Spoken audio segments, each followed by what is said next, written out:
یه روز تو زندگیم بودی، همینجا رو برون بودی، اما آرزوم نبودی.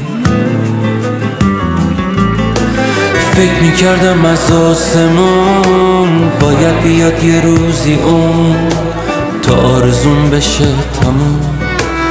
یه اشتباهی کردم و دل تو رو شکستم و نمیبخشم خودم و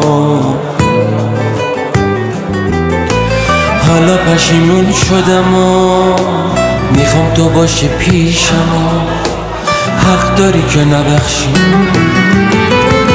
شرمندتم که ستاره داشتم و دنبال اون میگشتم و شاکی از این بودم که من ستاره ای ندارم. ستاره بود تو مشتم و تکه میداد به پشتم و احساسشو میکشتم و احساستو میکشتم.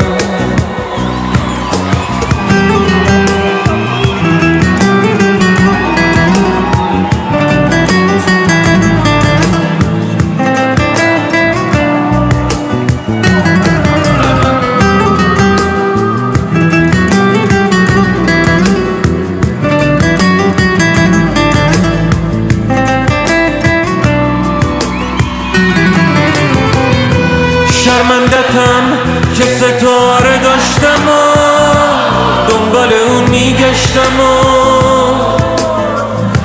شاکی از این بودم که من ستاره ای ندارم. ستاره بود تو مشتم و تکیه میداد به پشتم و احساسشو میکشتم و احساستو میکشتم.